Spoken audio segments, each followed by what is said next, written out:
Bonjour, bonjour à tous. Bienvenue à cette webconférence d'environ 30 minutes.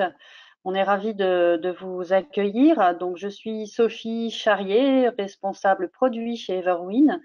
Je représente à ce titre aujourd'hui l'outil de CRM qui va être évoqué. On est ravis d'accueillir parmi nous des peut-être futurs clients, des clients également. Donc, cette présentation s'adresse à tous. On la veut relativement générique, mais basée sur des cas concrets. On se fera un plaisir de répondre à toutes vos questions plutôt vers la fin de cette webconférence, de façon à nous permettre de dérouler avec une certaine logique cette présentation. Eh bien, merci Sophie. Donc pour ma part, donc je suis Norman Pracht, je suis le directeur général de Webmécanique, donc solution française de marketing automation. Je vais vous expliquer un petit peu effectivement le sommaire de ce webinaire. Donc d'abord, on va vous faire un peu une introduction sur de grands sujets. D'abord, rapidement, qui est Everwin et qui est Webmécanique, pour ceux qui n'ont pas encore cette connaissance-là. Et ensuite, sur les concepts du CRM et les concepts du marketing automation. Et comme le disait très justement Sophie, on va plutôt parler concret, illustration aujourd'hui. Donc, ce sont un peu des cas qu'on peut transposer à différentes activités. Et encore une fois, on peut aller plus loin que ça ou sur d'autres secteurs d'activité. Donc, on parlera de trois grands sujets: la qualification de ses prospects, la manière dont on peut vendre et revendre à ses clients, et également comment on assure la satisfaction client et qu'est-ce qu'on peut en tirer comme bénéfice. Comme le disait également justement Sophie, vous pouvez poser vos questions directement sur la partie GoToWebinar, n'hésitez pas, et on y reviendra à la fin, parce que probablement qu'on répondra à un certain nombre de questions tout au long de cette présentation. Sophie, je te laisse le soin d'introduire, de commencer sur l'introduction. Oui, alors donc en quelques mots vraiment très rapides, Everwin, nous sommes également éditeurs de logiciels franco-français. Nous sommes basés sur plusieurs agences régionales en France. On est 160 aujourd'hui. À la base, on est un éditeur français de logiciels, alors au départ de gestion, et puis par extension aujourd'hui, on a d'autres outils, dont le CRM, qui sont édités par nous-mêmes à Lyon. Voilà, on a 25 ans d'expérience et de nombreux clients. Une micro-définition du CRM, et cette définition, elle se veut en complément de l'outil de marketing automation. Vous savez probablement ce qu'est un outil de CRM. J'ai rappelé ici, vous le voyez, l'acronyme français qui comprend le terme gestion. Alors, c'est vrai que la gestion s'oppose en général au commerce. Cela étant dit, l'outil de gestion de la relation client, eh bien, c'est un outil qui a comme objectif, en fait, de structurer la démarche, structurer l'organisation. Les données sont structurées puisqu'on est dans une base de données, et de fait, la stratégie commerciale a plus de facilité à être organisée et structurée lorsqu'on a un outil de CRM. Les finalités en fait d'un outil de CRM, vous le savez certainement, mais il est bon de le rappeler également. On va parler de traitement des leads. Alors, on est à la frontière justement avec un outil de marketing automation, et c'est tout l'intérêt de cette webconférence aujourd'hui. Donc, on va surtout les récupérer de la façon la plus qualifiée, de façon à gérer ensuite l'activité commerciale, qui peut être variée. Là aussi, il y a de nombreuses approches. Simplement, on retient qu'on va pouvoir gérer des actions sur des clients, sur des prospects. On va bien sûr faire converger un maximum vers la réalisation d'un portefeuille, et ce portefeuille devrait nous emmener ensuite à une signature, et donc passer du côté gestion ensuite, gestion et ERP. Au niveau gestion de la relation client, quand on parle de société de service, puisqu'on s'adresse chez Everwin à une grande partie de sociétés de service, on parle également de gestion de ressources humaines et de candidats au sein même du CRM. C'est pour ça qu'on l'a précisé là, même si ce n'est pas du tout l'objet de cette présentation. Donc voilà Et ce du qu'est coup, la Sophie, définition de la CRM. et à quel type d'entreprise ou d'activité cela s'applique? Alors, en fait, c'est vrai qu'historiquement, notre parc client et nos cibles sont des sociétés de services qu'on a en fait ici catégorisées en trois. Vous les retrouvez ici, les métiers techniques, on va retrouver les bureaux d'études, le BTP, les architectes, qui sont des métiers historiques chez Everwin. Les sociétés de conseil, donc conseil en RH, en finance par exemple, et puis un volet informatique qui peut comprendre des cabinets de conseil spécialisés, marché, dans les nouvelles technos, dans les technos diverses et variées, et puis évidemment les éditeurs de logiciels. Sur nos métiers historiques, donc bien sûr notre outil CXM s'adresse à ces métiers-là, mais on a aussi beaucoup d'ouvertures possibles avec notre outil de CRM qui est relativement généraliste. Écoute, merci. Je vais enchaîner sur une très brève présentation de Webmécanique. Donc, de la même manière, et c'est aussi un peu l'essence de ce webinaire, on est un éditeur français, donc nous, on est pure player du marketing automation. On peut se comparer à des solutions de type Marketo ou HubSpot, dont vous avez probablement entendu parler. 100% français, mais qui implique aussi certaines choses. Nos données sont hébergées en France, on est 100% RGPD compliant, et là, on met vraiment du cœur à l'ouvrage pour accompagner nos clients à s'y mettre en conformité également, parce que c'est un sujet qui touche avant tout chacun de nos clients. Petite spécificité, on est le premier logiciel de marketing automation qui est basé sur une technologie open source, ce qui nous permet d'avoir une plateforme qui est très évolutive, toujours à jour sur le marché, malgré notre taille qui peut être relativement modeste, notamment par rapport aux mastodontes américains. Aujourd'hui, on compte à peu près 450 clients et un certain nombre de revendeurs de notre solution, de partenaires, notamment des agences web ou certains éditeurs de logiciels. Et ça fait maintenant 7 ans qu'on travaille sur le sujet du marketing automation, donc plutôt précurseur en France, hein, puisque ce sujet est arrivé en France il y a à peu près 7 ans justement. Aujourd'hui, on ne va pas travailler sur une démo de Webmécanique, du marketing automation ou une démo du CRM avec Everwin. C'est pas l'objet. L'objectif, c'est pas de vous vendre notre solution, mais c'est de vous évangéliser sur qu'est-ce que ça peut permettre de faire et quel est l'intérêt de lier un outil de CRM à un outil de marketing automation. Donc, avant d'illustrer ça avec des cas concrets de typologie de campagne qu'on peut mettre en œuvre grâce à ce type de synchronisation, j'ai juste et rapidement vous expliquer un peu le concept du marketing automation et comment on en est venu là et comment on en est venu à cet outil. D'abord, on part de ce prérequis. Aujourd'hui, dans les entreprises, beaucoup de personnes ont un CRM, ou pas encore, mais en tout cas, ils gèrent de la donnée de type GRC, on en parlait tout à l'heure.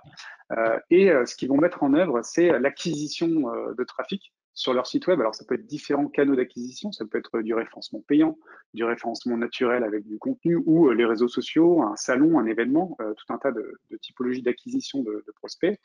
Et en fait, généralement, on se contente d'à peu près 1% de conversion de ces gens-là qui vont demander une démo, demander un contact commercial, donc qui sont des contacts qu'on peut appeler des lead shows qu'on va envoyer à notre base de données CRM, à nos commerciaux, pour gérer une opportunité et ensuite travailler le contact jusqu'au closing. Mais quand on fait ce constat-là, ça veut dire qu'il y a 99% au final du trafic qu'on a sur notre site web qu'on ne valorise pas et qu'on ne travaille pas.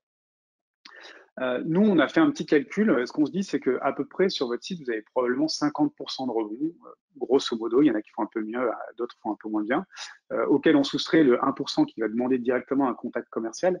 Ça veut dire qu'ici, vous avez à peu près 49% de votre trafic qui est valorisable. Et sans l'outil de marketing automation, c'est la partie qu'on ne valorise pas. Et c'est comme ça qu'est né le marketing automation dans une philosophie d'inbound marketing, de trafic qui vient sur notre site.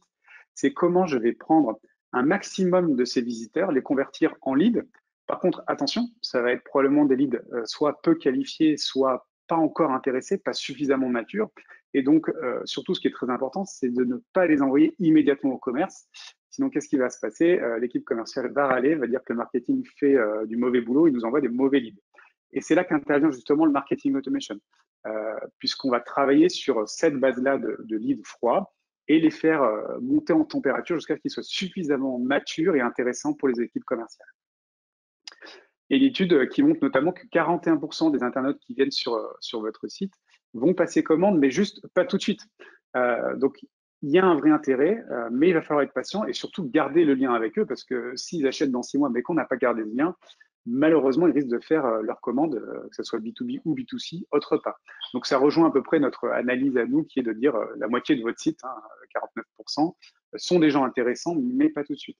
Et du coup, l'idée, c'est de mettre en œuvre des outils qui sont relativement simples et autant que possible automatisés. C'est l'essence du marketing automation, qui vont nous permettre de simplifier la collecte d'informations, l'agrégation des données et ensuite son exploitation automatique jusqu'à la génération d'opportunités.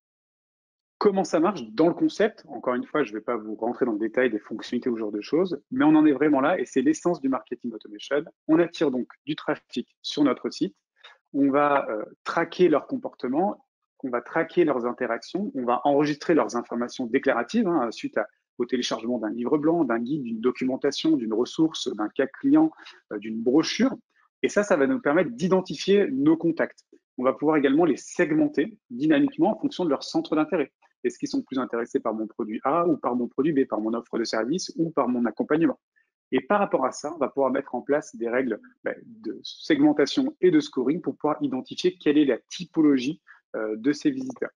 Par rapport à cette identification, on va mettre en place ce qu'on appelle des scénarios de nurturing. Donc, on va nourrir la relation avec ces contacts pour soit mieux les orienter, mieux les qualifier, soit les faire avancer dans leur cycle de décision, puisqu'ils vont passer en commande un jour, jusqu'à générer un lead chaud. Et là, on va rentrer dans le schéma classique qui est d'envoyer la donnée au commercial dans notre base de données classique, idéalement le CRM, de manière à ce qu'on puisse rentrer dans le process d'un suivi commercial optimal. Voilà un peu le schéma type de l'inbound marketing et de l'acquisition de trafic jusqu'à la partie génération d'opportunités CRM.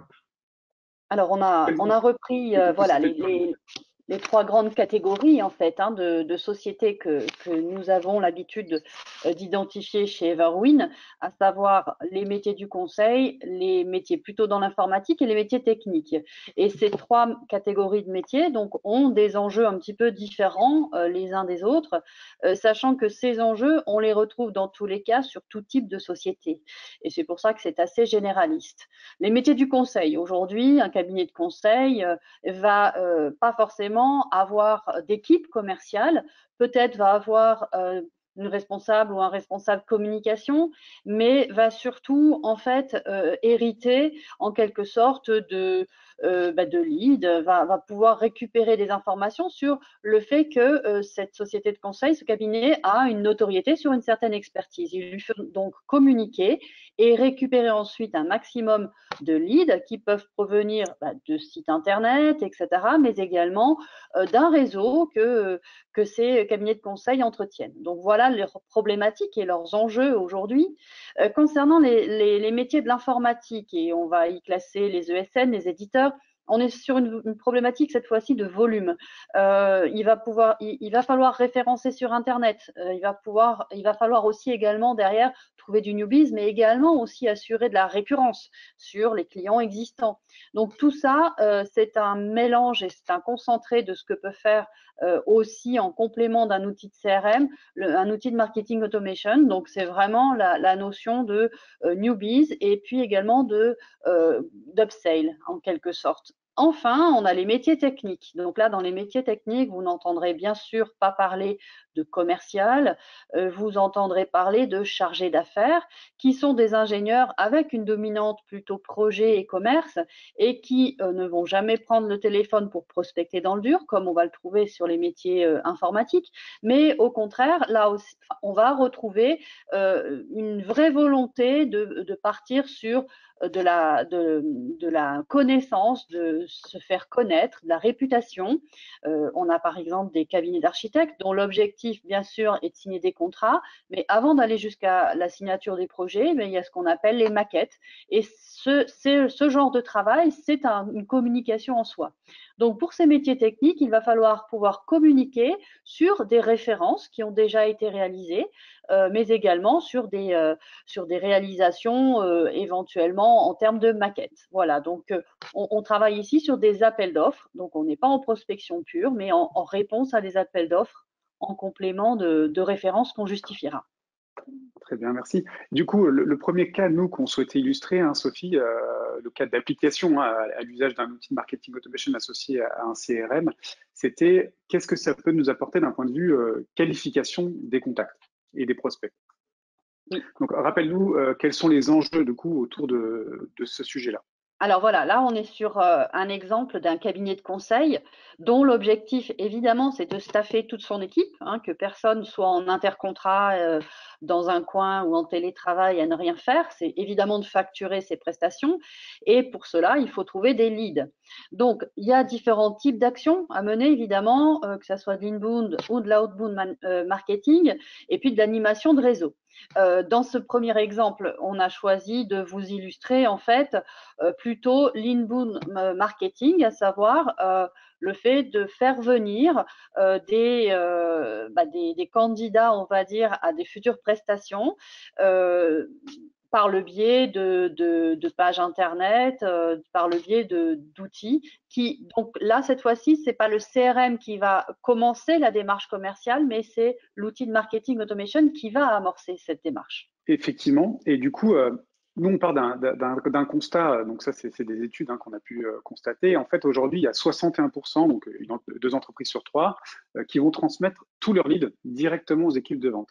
Et en fait, ce qu'on constate, c'est que sur ces statistiques-là, et sur tous ces leads qui sont transmis aux équipes de vente, il n'y en a qu'un sur 4 qui est suffisamment qualifié. Ça veut dire quoi? Ça veut dire que sur 3 leads sur 4, vous allez donner à votre équipe commerciale un prospect qui va soit lui faire perdre du temps, soit qui va lui malheureusement prendre le temps nécessaire pour le quatrième lead qui lui est intéressant. Donc l'idée et l'utilité du marketing automation dans ce genre de cas-là, sur la partie prospection notamment, et acquisition de lead, ça va être comment je fais traiter le bon lead par la bonne personne.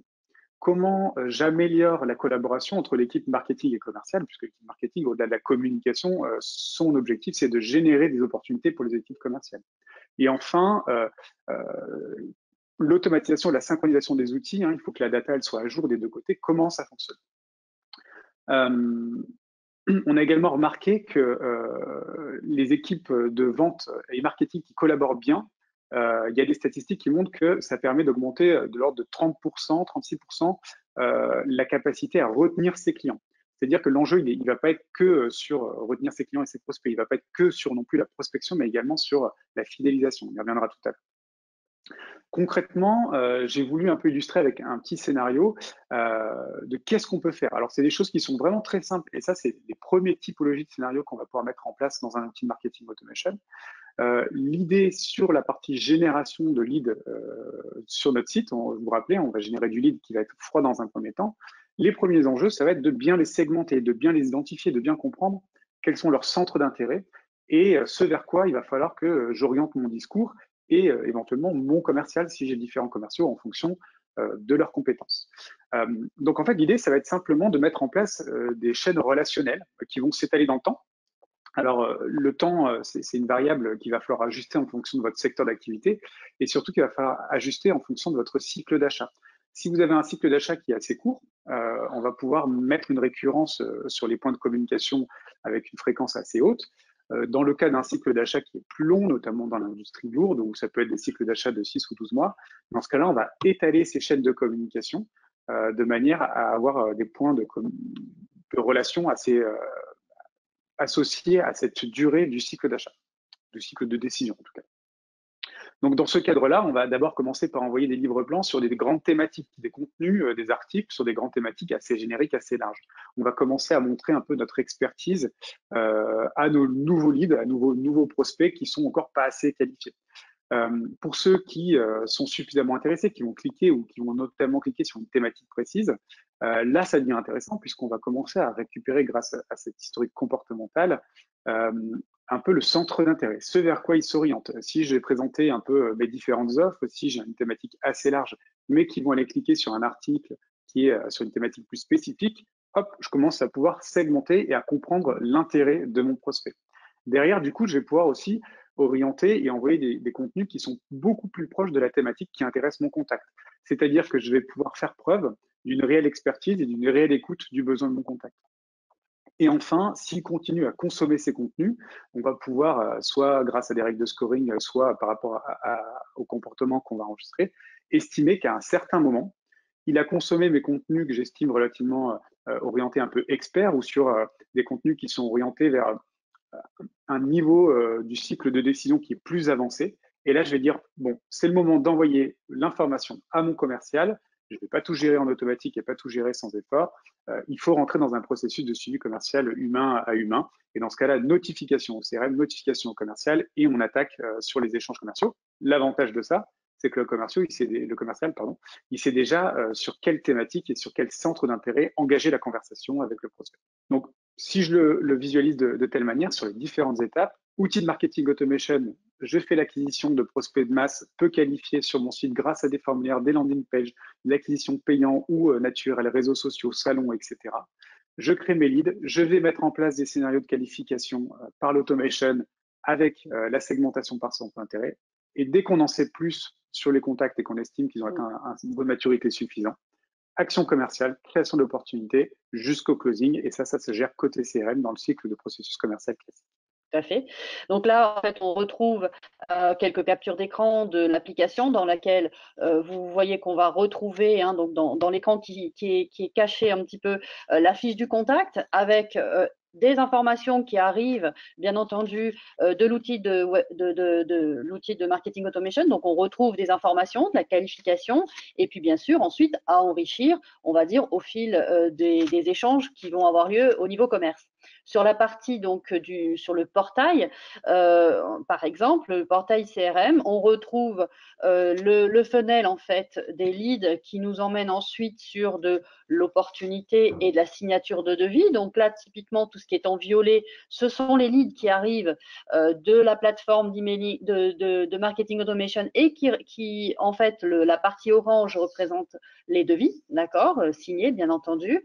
Et puis, vous allez retrouver différentes informations hein, sur cet écran d'accueil qui se personnalise sur le portefeuille commercial, les opportunités, les notifications, les alertes, etc. Toute la partie démarche commerciale. Mais c'est vrai que ce que Norman précisait, c'est que au niveau commerce, on récupère déjà de la matière.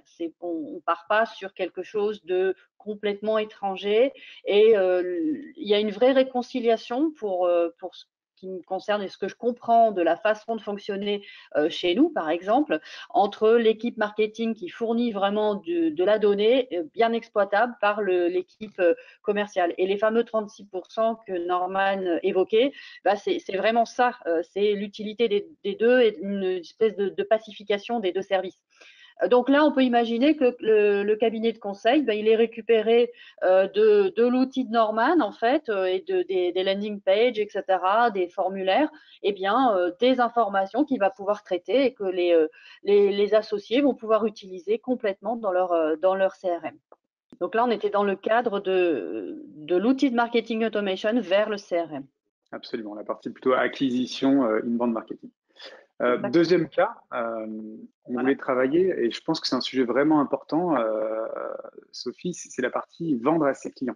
Ça paraît bête, mais en fait, votre vivier de clients est déjà une source de croissance de chiffre d'affaires. Donc, on y vient. Comment toi, tu abordes ça d'un point de vue CRM, Sophie? Alors, on en a parlé effectivement, hein, on a des grandes catégories de clients qui ont quand même des comportements que l'on retrouve en termes de commerce.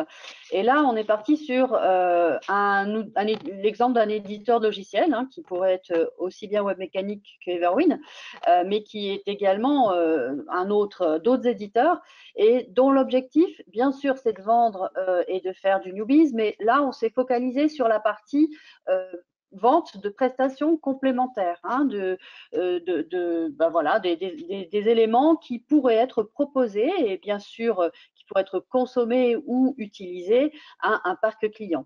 Alors cette fois-ci, donc vous l'avez compris, on part plutôt de l'outil de CRM avec de toutes les informations dont il regorge et on va ensuite nourrir cette fois-ci de l'autre côté l'outil de marketing automation de façon à aider la démarche commerciale et en faire un petit peu de volume malgré tout, même si on n'est pas sur les mêmes volumes que le newbie. Les actions à mener hein, pour un éditeur de logiciel, c'est analyser son parc. Voilà, quand est-ce que le client m'a commandé, on va dire, la première installation, quels sont les numéros de version, parce que vous savez qu'il y a des versionning, forcément, pour passer sur les nouveautés. Est-ce qu'il y a des fonctionnalités, des articles qui sont à faire évoluer ou à compléter?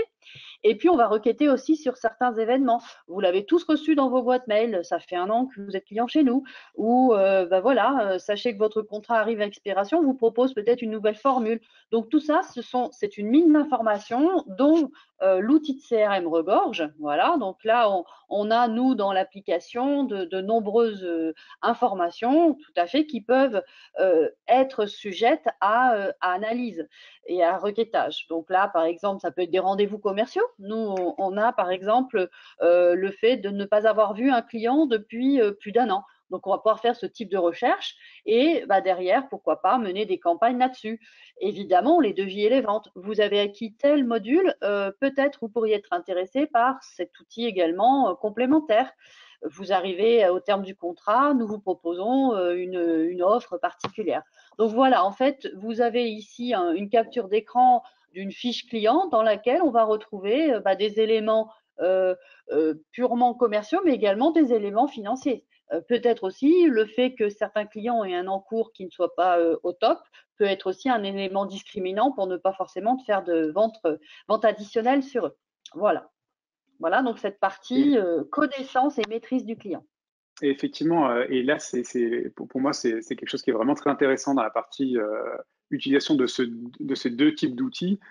C'est que pour nous, l'outil de marketing automation, le CRM, est vraiment une mine d'or d'informations sur le profil du client. C'est un peu comme si on avait un dashboard de KPI rempli et on n'a plus qu'à prendre des décisions, en fait, avec toutes les informations qui sont mentionnées là, on pourrait mettre en place des actions. La question, c'est combien de temps on a de disponible pour mettre en place ces actions. Et là, l'idée, grâce à l'outil de marketing automation, c'est qu'on va pouvoir prolonger la mise en place de ces actions automatiquement.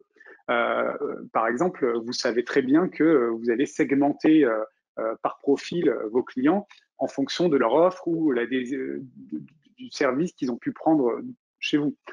Et on sait très bien que pour une cible type, il y a un parcours type qui est associé dans sa vie de client au sein de notre entreprise. Par exemple, le client qui a acheté l'offre A, le logiciel A, ben, il va falloir le renouveler tous les ans. Donc, on a des mécaniques annuelles à mettre en place. Soit on le fait par l'humain, soit on le fait par l'automation.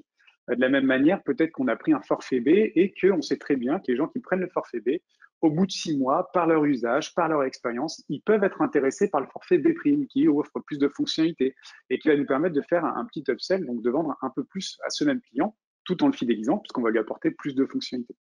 Et l'idée, c'est vraiment ça, c'est de se dire avec cette mine d'or d'informations qui est dans l'outil de CRM, c'est de se servir de ces éléments comme des déclencheurs qui vont nous permettre d'adapter et d'ajouter nos contacts dynamiquement dans des campagnes qui sont adaptées au cycle de vie de ce client, dans le but de pouvoir améliorer notre croissance et notre chiffre d'affaires. Concrètement, par exemple, l'information que tu me montrais dans le CRM Sophie, on va la retrouver sur la fiche du contact dans l'outil de marketing automation. Et on sait par exemple que ce contact, il est dans tel segment, il est associé à telle société, il est déjà adhérent de l'offre A ou de l'offre K. Et donc par rapport à ça, on va pouvoir dynamiquement segmenter et l'associer à un profil type. Si par exemple il est adhérent de l'offre A, il fait partie de mon segment A et on peut se dire que dynamiquement, comme je le disais très justement, eh bien, automatiquement, tous les gens qui ont souscrit à mon offre A, dans 6 mois, je veux leur proposer une mise à jour du produit pour aller vers A', A+, qui est un produit qui coûte un peu plus cher, mais qui va offrir plus de fonctionnalités. Et on sait qu'après 6 mois, ils ont envie de ça. Et derrière, automatiquement, on va se dire, bon, est-ce qu'il a visité ce contenu? Est-ce qu'il a regardé l'article sur mon site ou l'offre qui pouvait parler de la page web qui parlait de cette offre et des coûts associés? Si c'est le cas, je vais déclencher tout simplement une notification commerciale de manière à ce que mon commercial il sache que notre client actuel, il est peut-être intéressé par ce sujet et de faire une vente complémentaire. Donc, il va vraiment pouvoir se concentrer uniquement par les clients qui présentent un intérêt pour faire une offre complémentaire. En revanche, on va dire qu'au bout de 10 jours, par exemple, mon contact, il n'a toujours pas regardé cette offre avancée, ça ne semble pas l'intéresser.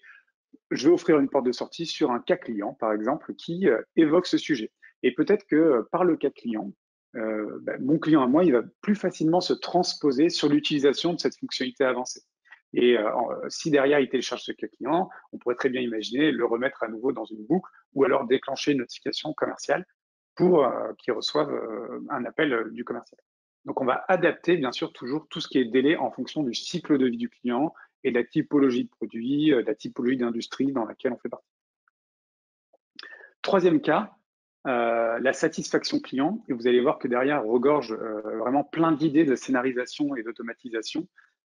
Donc, comment s'assurer de la satisfaction client, comment bénéficier de la satisfaction de nos clients et comment montrer à nos clients qu'on s'intéresse à eux. Alors cette fois-ci, on revient comme on l'a fait tout au début sur une partie prospection, newbies, mais en se basant sur des clients existants. Comment ça se présente? En fait, on a beaucoup de cas aussi chez nos métiers plutôt orientés techniques. Là, on prend un exemple de cabinet d'architecte ou un bureau d'études qui se fonde la plupart du temps maintenant, puisqu'il y a souvent ces deux aspects dans les mêmes cabinets. Donc, les chargés d'affaires, quand ils répondent à des appels d'offres, rappelez-vous, c'est leur problématique, ils vont devoir se justifier que techniquement, ils ont les bonnes compétences, qu'ils ont les disponibilités, qu'ils ont la maîtrise du sujet. Et puis, souvent, surtout quand on travaille avec le domaine public, on nous demande des références. Voilà, donnez-moi les références identiques dans telle région ou alors dans telle catégorie d'administration. Donc, il est important de chouchouter pour avoir du newbies ses clients existants. Pour d'autres raisons aussi, bien entendu, mais la notion de référence, elle est essentielle. Donc, on a imaginé ici que le cabinet d'architecte a besoin de valider, bien entendu, régulièrement, de s'assurer que ses clients existants, peut-être qu'ils recommandent, mais ils ont peut-être terminé leur chantier, ils ne reviendront jamais sur une commande. Par contre, on a besoin de s'assurer qu'ils sont toujours satisfaits, qu'ils peuvent peut-être aussi nous recommander d'autres organisations similaires. Et donc, il est bon de pouvoir s'assurer de la satisfaction client. De façon plus générale également, de s'assurer que le client, il utilise bien les logiciels, de s'assurer que le client recommande régulièrement. Mais là, on a pris cet exemple d'un cabinet d'architectes qui s'assure que ses références sont toujours satisfaites et qu'il peut en profiter pour les réponses à son newbies. Et du coup, l'idée était aussi d'illustrer ce sujet-là dans l'outil de marketing automation, comment on prolonge. Donc, à nouveau, c'est un peu le même schéma. Ça se va faire en 3 étapes. C'est le même schéma un peu qu'on a vu sur la partie upsell, mais sur d'autres typologies de sujets.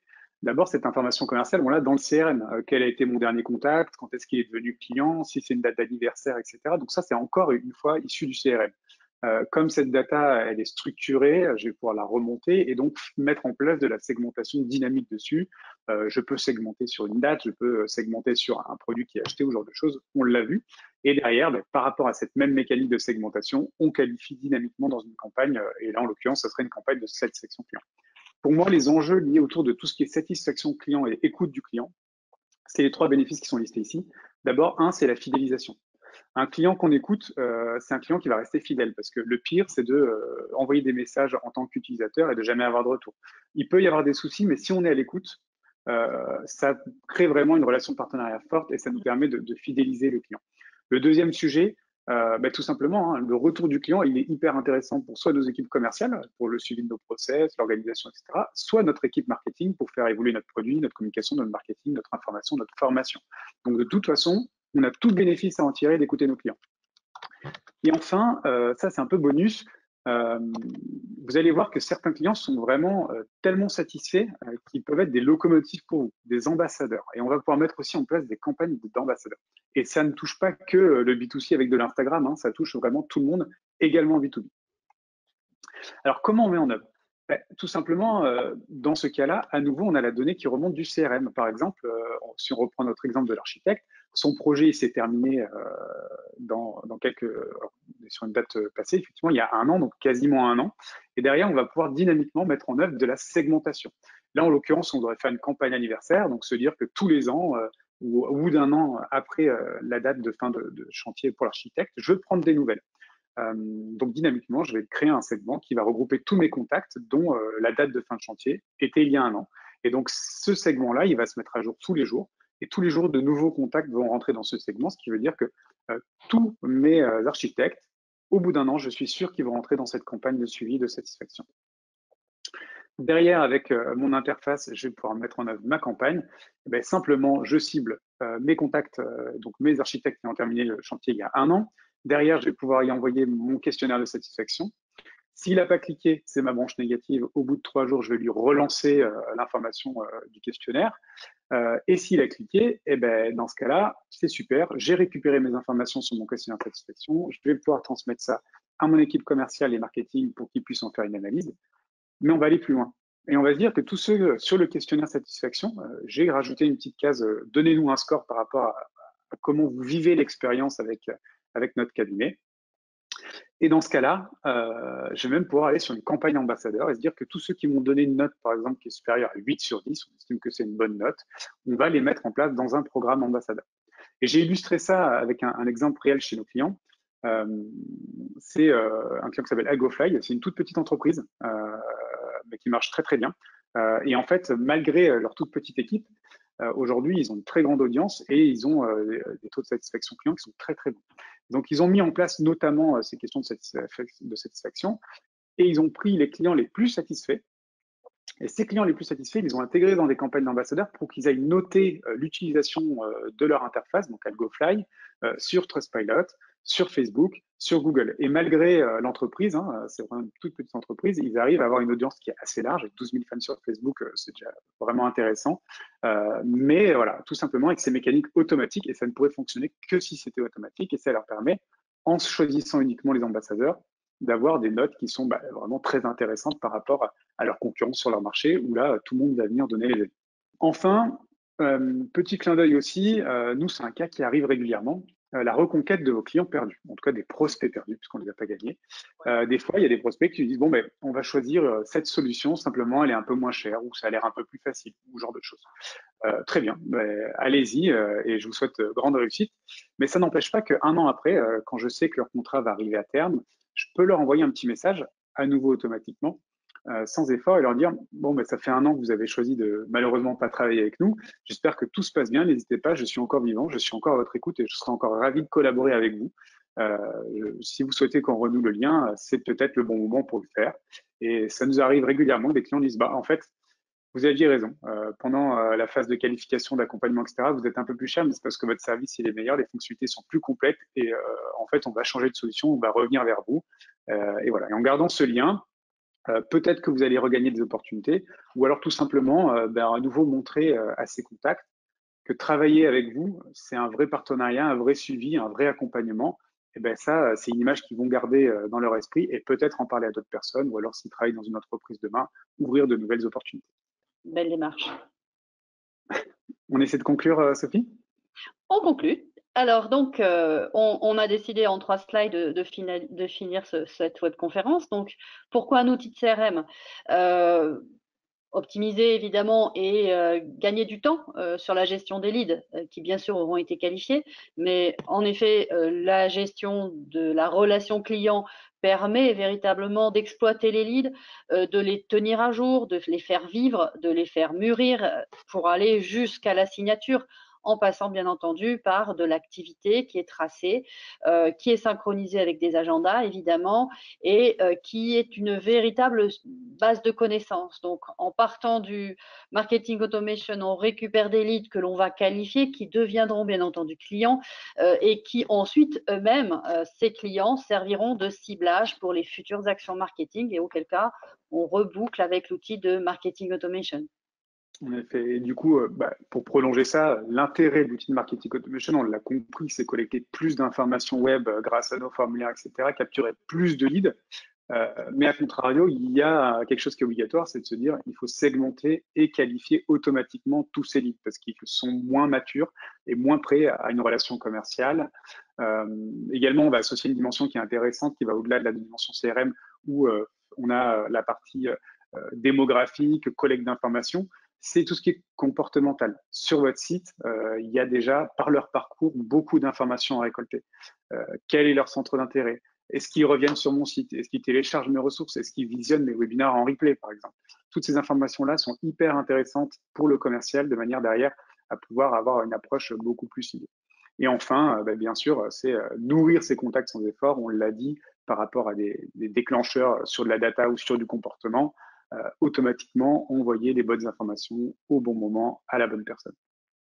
Et donc, si on fait le combo de ces deux outils, parce que c'est quand même ça l'essence du message qu'on voulait vous faire passer aujourd'hui, c'est de se dire toute l'information data CRM qu'on peut avoir sur vos contacts, que ce soit des prospects ou des clients, c'est des informations qui sont hyper intéressantes et qui vont nous permettre de déclencher des actions automatisées sur du suivi commercial, de la relance commerciale, de la qualification, de l'après-vente, de la formation, tout un tas d'informations vraiment importantes. Sur la partie approche inbound marketing, donc acquisition de leads, ne donnez pas tous vos leads aux commerciaux.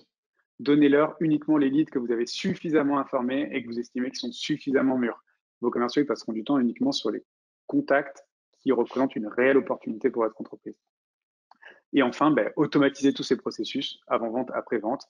C'est comme ça que ça va supporter vos objectifs de croissance et de fidélisation client. La fidélisation client, moi, j'y tiens particulièrement. C'est hyper important de passer du temps sur nos propres clients.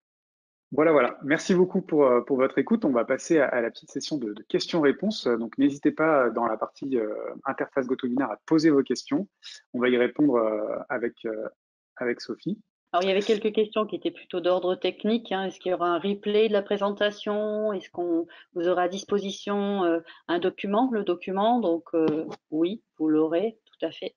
On vous mettra, je pense que vous recevrez effectivement un email suite à la participation pour vous proposer de visualiser, partager les replays. Question financière. Combien coûte la solution de marketing automation? Alors, ça dépendra de la solution que vous prendrez d'abord. Mais je peux parler de ce que je connais en l'occurrence. Donc, un outil de marketing automation, aujourd'hui, le pricing est un peu différent d'une solution de CRM qui est sur le nombre d'utilisateurs. Dans l'outil de marketing automation, sur le marché, on facture par rapport au nombre de contacts qui sont gérés dans la base de données, puisque c'est tous ces processus-là qui sont la variable.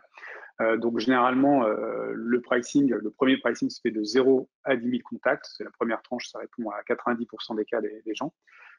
Nous, par exemple, c'est 400 € par mois pour cette tranche-là, 0 à 10 000 contacts. Et ensuite, plus vous avez de contacts, plus vous payez cher, de façon dégressive aux contacts, bien entendu. Voilà, si vous avez des questions d'ordre plus avancé sur la partie pricing, n'hésitez pas à rentrer en contact avec nous, avec Everwin.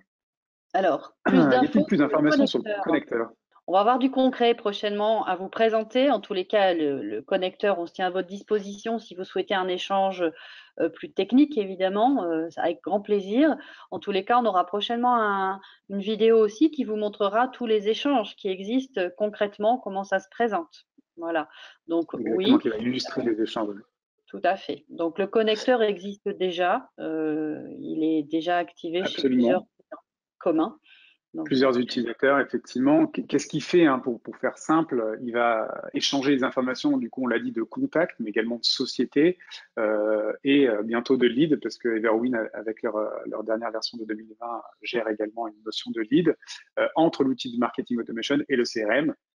Vous allez pouvoir configurer, choisir les flux que vous voulez faire. Est-ce que ça va dans un sens? Est-ce que ça va dans les deux sens? Donc ça, vous pouvez faire un petit peu comme vous voulez. Vous allez pouvoir faire un mapping des champs de contact. Quelles sont les données que je veux échanger entre les outils? Et enfin, ce qui va arriver très prochainement, l'équipe d'Everwin est sur le coup, c'est la possibilité effectivement d'afficher cette historique comportementale du contact sur la fiche du contact dans le CRM, de manière à ce que le commercial, sache quel email il a reçu, quelle page web il a visité ou ce genre de choses. Est-ce que vous accompagnez lors de la définition du scoring? Alors ça, c'est une question qui est très intéressante. Et en fait, au-delà du scoring, qui est un sujet et des fonctionnalités de l'outil de marketing automation, il y a tout un tas de questions qui tournent autour de la formation. Tout ce qui est outil de marketing automation, en fait, c'est vraiment une boîte à outils qui est assez riche d'un point de vue fonctionnel. Vous verrez si demain vous souhaitez qu'on aille plus loin dans la partie fonctionnelle. On peut faire beaucoup de choses. L'enjeu, c'est de savoir que faire, à quel moment, dans quel ordre, et quelles sont les bonnes pratiques et les bonnes mécaniques. Du coup, nous, chez Webmécanique, on a mis en place un processus de formation qui est assez riche, assez diversifié également sous ces formes de format. Il y a ce qu'on appelle du mixed learning, donc il y a de l'e-learning, il y a des travails d'équipe et il y a également du relationnel avec notre formateur en interne. On travaille très étroitement avec des ingénieurs pédagogiques justement pour bien prendre en œuvre et mettre en place toutes ces mécaniques d'inbound marketing et de marketing automation. Donc effectivement, la brick scoring, c'est un des modules qui est dans tout notre parcours de formation, comme toutes les fonctionnalités. Nous, on a constaté que les clients qui n'étaient pas formés, du coup, on ne le fait plus, en fait, utilisent mal ou pas assez la solution. Donc, souvent, au bout d'un an, ils décident d'arrêter. En revanche, tous les clients formés, ils restent. Aujourd'hui, nous, chez Webmécanique, tous les ans, on a 98% de nos clients qui renouvellent. Donc, c'est une vraie preuve de fidélité parce que on essaie de les accompagner au maximum, on est à leur écoute autant qu'on peut. À la prise en main des fonctionnalités et à la mise en œuvre surtout dans leur société parce que pour chacun d'entre nous, la mise en œuvre et les objectifs sont différents. Alors, l'adhésion aussi au CRM, hein, je complète, c'est également une formation continue qui peut être une formation en interne chez vous, par vous-même ou par nos soins. Mais c'est important aussi. Souvent, le marché du CRM est très volatile parce qu'effectivement, les équipes commerciales elles-mêmes sont des oiseaux qui migrent parfois.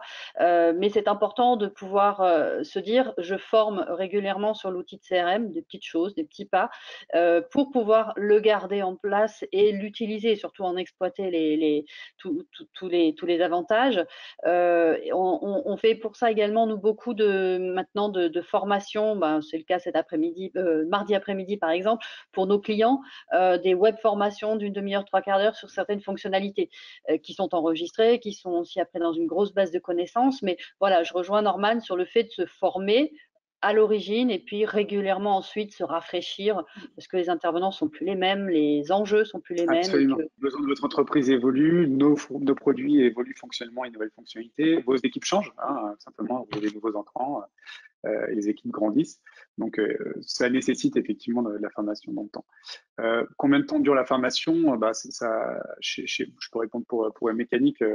J'espère que je dis pas de bêtises, mais c'est entre 15 et 20 heures de formation. Donc après, combien de temps ça va prendre? Ça va dépendre aussi des ressources que vous souhaitez allouer à l'outil de marketing automation et à la mise en œuvre d'un outil de marketing automation. Si vous êtes vraiment concentré, c'est un objectif, ben, ça peut aller assez vite et la mise en œuvre, elle peut se faire en quelques semaines, hein, une, deux, trois semaines. Si c'est complémentaire et peu de ressources, etc., ça peut prendre plutôt 1 à 2 mois à mettre en œuvre la solution et les premiers scénarios. Donc ça dépendra aussi du rythme que vous êtes capable de mettre dessus. Côté CRM, j'imagine, c'est pareil, hein. Il y a des enjeux, en fait, des questions stratégiques, Sophie, et par rapport à ces enjeux stratégiques, ça peut prendre plus ou moins de temps, c'est ça? exactement. Alors parfois, moi j'ai tendance à répondre à des clients parfois qui sont inquiets et c'est tout à fait normal de savoir où on va. On a passé 3 heures pour une démo, vous n'êtes pas décidé encore sur les champs à mettre dans la fiche client. Alors imaginez après en formation. Donc forcément, la formation veut dire on soulève des questions qui ont besoin d'arbitrage à différents niveaux, Absolument. opérationnel comme direction. Et Stratégique, donc hein. ça peut être Mm. long en termes de délai. On ne parle pas forcément en termes de prestations. On peut aller sur des projets de CRM de 2, 3, 4 jours. Enfin, on parle plutôt en jours qu'en heures, mais ça peut être très rapide en fait. Par contre, c'est tous les choix qui sont à faire, l'adhésion aussi aux équipes, l'accompagnement au changement, parce que parfois on parle de rien, on part de la boîte mail et puis pour aller vers un outil qui structure, hein, on l'a dit depuis le début, et donc ben, parfois il faut faire rentrer tout le monde dans cet état d'esprit et faire aussi parfois peut-être des choix et laisser de côté certains objectifs et prioriser. Voilà, donc la formation, c'est pas long en soi, en termes budget et en termes d'intervention de notre part, tout comme chez Webmécanique. Par contre, c'est vrai qu'il y a des choix et des arbitrages qui sont à faire. Et ça peut être un peu plus long, c'est normal, c'est pas grave. Je crois que ce sera la dernière question. Est-ce que le marketing automation peut venir en complément d'une partie inbound marketing? Ben, oui, évidemment, et c'est effectivement ce que j'avais essayé d'introduire sur les notions au tout début. Vous, aujourd'hui, vous faites de l'inbound marketing, vous produisez du contenu pour générer du trafic, vous allez communiquer sur différents canaux, vous allez peut-être acheter du trafic. Ben justement, si vous voulez valoriser tout cet investissement, plutôt que se contenter de ce fameux 1% de gens qui vont dire faites-moi une démo ou je veux parler à un commercial, valoriser tout cet investissement. On sait que ça coûte cher de produire du contenu, ça prend du temps à avoir des effets, ça coûte cher de faire de l'acquisition payante aussi, hein. Mais comment je récupère tous ces leads qui sont pas prêts à acheter tout de suite, mais qui vont acheter demain? Et c'est là où le marketing automation est le bon complément. Et d'ailleurs, inbound marketing, cette méthodologie le marketing automation est né en même temps que cette approche-là, hein, puisque justement, c'était faire venir un volume de trafic, faire venir un volume de leads potentiellement peu qualifiés. Comment j'optimise le traitement de ces prospects-là pour pouvoir générer des opportunités derrière sans pour autant polluer l'équipe commerciale avec des gens qui n'ont pas envie d'acheter tout de suite. Voilà. Donc la réponse est oui, oui, oui. Inbound marketing et marketing automation, c'est la bonne paire. Et si vous y branchez le CRM derrière, eh ben, vous avez tout votre processus d'acquisition jusqu'à la mise en œuvre et la signature qui est optimisée, quoi. Écoutez, merci à tous. Merci Sophie. Merci, c'était très Merci intéressant à de faire tous. ça avec toi. On espère vous retrouver dans nos outils de lead et de CRM, hein, bien entendu, voire même de gestion commerciale en tant que client. Merci à vous d'avoir été présent jusqu'au bout et ben, on espère à très bientôt pour voilà, des relations encore plus, on va dire, personnalisées. Merci beaucoup à vous. Merci Et merci Norman. pour toutes vos questions. Merci, au revoir.